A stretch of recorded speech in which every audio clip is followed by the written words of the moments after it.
ញរឿងដើមផ្ដាំហោទឹកភ្នែកខ្ទមស្លឹកក្បែរព្រែកខ្លងខេកស្រែកសោកអ្នកម៉ែចែកឋានឈានទៅបរលោកទូនទុកយំសោកពុកផុតមុនម៉ែលោកពុកនាងម៉ែធ្លាប់ថែមើលកូន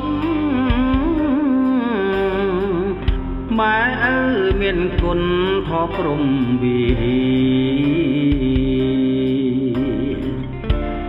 ពុកព្រៀនប្រដៅម្ដាយនៅមើលថែ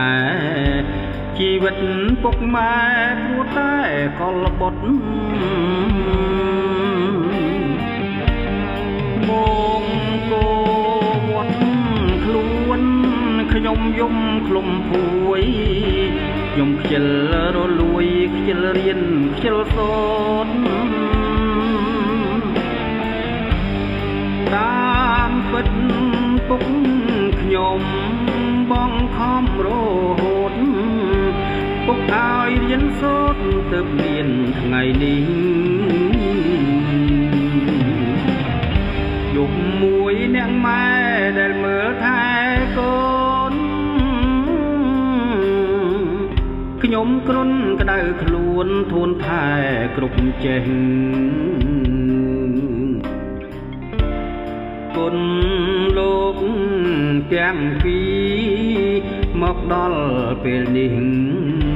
កូនសូមឧទ្ទិសដាស់វិញ្ញាណក្ខន្ធ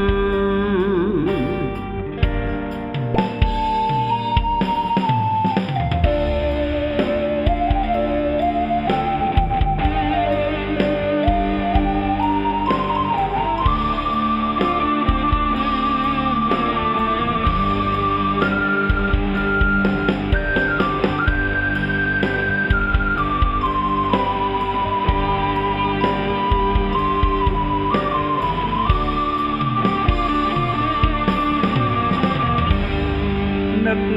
ឃើញពុកខ្ញុំ